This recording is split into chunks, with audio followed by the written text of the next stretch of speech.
नमस्कार, मैं धीरज कुमार स्वागत करता हूं आपका कमिंग भारत न्यूज़ पे। जहां एक ओर पूरे देश में कोरोना महामारी से हाहाकार मचा हुआ है, वहीं दूसरी ओर बीजेपी फरवरी मार्च में होने वाली यूपी विधानसभा चुनाव की तैयारी में जुटी है। हाल ही में यूपी चुनाव पर रणनीति बनाने के लिए वीडियो कॉन्फ्रेंसिंग के जरिए एक बैठक की गई। इसमें प्रधानमंत्री नरेंद्र मोदी, गृह मंत्री अमित शाह, बीजेपी अध्यक्ष जेपी नड्डा, यूपी संगठन मंत्री सुनील बंसल और संघ के सह सरकार्यवाह दत्तात्रेय होसबोले मौजूद थे। इससे पता चलता है कि इस महामारी के दौर में बीजेपी संघ की प्राथमिकता क्या है। क्या बीजेपी और संघ के लिए भारत उपनिवेश है? महज सत्ता भोगने का भूखंड? इतनी संवेदनहीनता आखिर आती कहां से है? क्या करना चाहती है बीजेपी? इस बैठक पर सवाल उठेंगे, लेकिन सच्चाई यह है कि बीजेपी ने यूपी पंचायत चुनाव के साथ ही विधानसभा चुनाव की भी तैयारियां शुरू कर दी थी। जब कोरोना की दूसरी लहर अपने पैर पसार रही थी, लॉकडाउन था, आवाजाही बंद थी, उस समय बीजेपी डिजिटल माध्यम से बूथ मजबूत कर रही थी। पन्ना प्रमुख बनाने और अपना बूथ सबसे मजबूत का नारा देने वाली बीजेपी ने इस दौरान एक माह के भीतर पूरे यूपी के 1,65,350 बूथों को व्हाट्सएप ग्रुपों के जरिए जोड़ा है। संभव है कि बीजेपी का सोशल मीडिया तंत्र सबसे मजबूत है। बीजेपी का दावा है कि पूरे देश में व्हाट्सएप पर मौजूद 56 करोड़ लोगों में से तकरीबन 36 करोड़ लोगों तक उसकी प्रत्यक्ष और अप्रत्यक्ष पहुंच है। व्हाट्सएप ग्रुपों के जरिए आईटी सेल बीजेपी और हिंदुत्व का विरोध करने वालों के अतिरिक्त हर उस व्यक्ति तक पहुंच बनाने की कोशिश करता है जिसको उसके पाले में आने की कोई भी संभावना नहीं दिखाई देती है। इसका फायदा निश्चित तौर पे बीजेपी को चुनाव में मिलता रहा है। इस बार किस पर काम कर रही है बीजेपी? अब पूरे देश में बीजेपी की सरकारों और मोदी योगी की लोकप्रियता तेजी से घट रही है।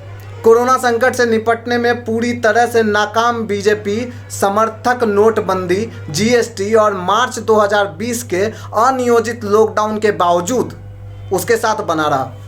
लेकिन अब यह तबका कोरोना से अपनों को खोने के गम और बीमारी पर हुए खर्च से बर्बाद होने और सरकारी अस्पतालों की बदहाली से मोह भंग की स्थिति में पहुंच गया है। यूपी पंचायत चुनाव में जिला पंचायत सदस्य सीटों पर बीजेपी के पिछड़ने से यही संकेत मिलता है। इसलिए अब बीजेपी फिर से अपने नफरत और विभाजन के पुराने एजेंडे में लौट रही है। सांप्रदायिक कार्ड चालू हो गया है। कोरोना संकट के बीच बाराबांकी में प्रशासन द्वारा एक मस्जिद को गिराया गया। अवैध निर्माण के बिना पर मस्जिद की प्रबंध समिति के 7 सदस्यों पर मुकदमा दर्ज किया गया। मुरादाबाद में कथित गौरक्षक मनोज ठाकुर ने अपने साथियों के साथ मिलकर एक युवक साकिर को पीटा। साकिर का अपराध यह था कि यह फैक्ट्री से 50 किलो मांस खरीदकर घर जा रहा था। उसके पास खरीदने की पर्ची भी थी। वस्तुतः साकिर का सबसे बड़ा अपराध यह था कि वह एक मुसलमान था। अब सवाल यह है कि इन हालातों में बीजेपी को क्या यूपी से कामयाबी मिलेगी? हिंदू राष्ट्र की पहली प्रयोगशाला और मंदिर आंदोलन की धरा पर बीजेपी संघ का एजेंडा अनवरत जारी है। कोरोना की दूसरी लहर आने से पहले सितंबर और राम मंदिर का शिला पूजन किया गया। नवंबर में अयोध्या में बड़े स्तर पर सरकारी दीपावली मनाई गई। कोरोना लहर की आहट के बीच कुंभ मेले का आयोजन किया गया। ये तमाम इवेंट यूपी चुनाव के मद्देनजर ही आयोजित किए गए। लेकिन कोरोना से हुई तबाही ने बीजेपी के सामने मुश्किलें खड़ा कर दी। आरोप है कि चुनावी ड्यूटी में 2000 से अधिक अध्यापक काल कवलित हो गए। इसके अतिरिक्त प्रशासन, पुलिस और स्वास्थ्य विभाग के सैकड़ों कर्मियों की मौत हो गई। लगभग 80 प्रधान प्रत्याशी हताहत हुए। सुपर स्प्रेडर माने जाने वाले कुंभ के आयोजन और पंचायत चुनाव के बाद भी यूपी के मौतों का सिलसिला थम नहीं रहा है। गाँवों में गरीबों के घर उजड़ गए। बढ़ती महंगाई, बेरोजगारी और इलाज पर हुए खर्च से आर्थिक तंगी आ गई है। मध्य वर्ग गरीबी और गरीब भुखमरी की कगार पर खड़ा है। अभी तेजी से घट रहा है जनाधार। चुनाव के मद्देनजर सामाजिक दृष्टिकोण से कोरोना आपदा के विश्लेषण से स्पष्ट होता है कि 20% स्वर्ण जातियों के आधार वाली बीजेपी का यूपी में जनाधार तेजी से घट रहा है। गैर यादव पिछड़ों और गैर जाटव दलितों में यादव जाटव और मुसलमानों के खिलाफ नफरत पैदा करके बीजेपी ने अपना जनाधार बनाया था। इसके नतीजे में बीजेपी ने यूपी के पिछले लोकसभा और विधानसभा चुनाव में लगभग क्लीन स्वीप किया था। अब बीजेपी का जादू टूट रहा है। बीजेपी समर्थक मानी जाने वाली गरीब दलित पिछड़ी जातियां कोरोना महामारी के दौरान कुव्यवस्था से अजीज आकर दूसरे दलों की ओर देखने लगी है। मसलन 12% आबादी वाला मल्लाह, केवट, निषाद जाति समुदाय का जीवन तबाही की ओर है। नदियों के किनारे रहने वाले इस समुदाय के सैकड़ों लोग कोरोना से मर गए। अधजली लाशों के कारण सुर्खियों में आए उन्नाव में सर्वाधिक मौतें इसी मछुआरे समुदाय की हुई है।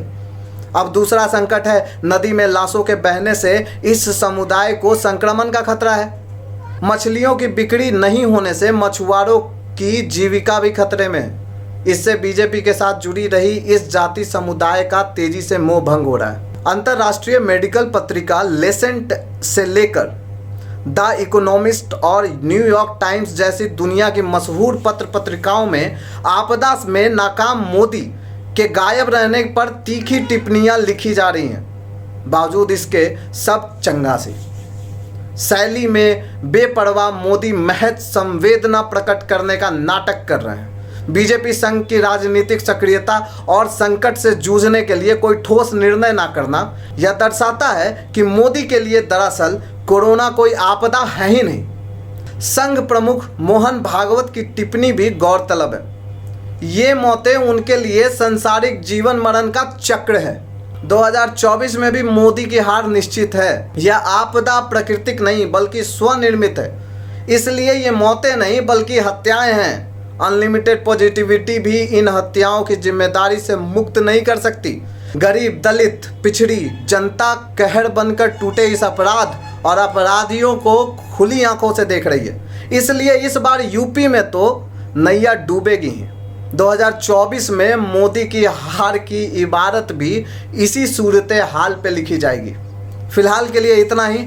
देखते रहिए कमिंग भारत। और अभी तक हमारे चैनल को लाइक, सब्सक्राइब और शेयर नहीं किया है तो जल्द से जल्द करें। धन्यवाद।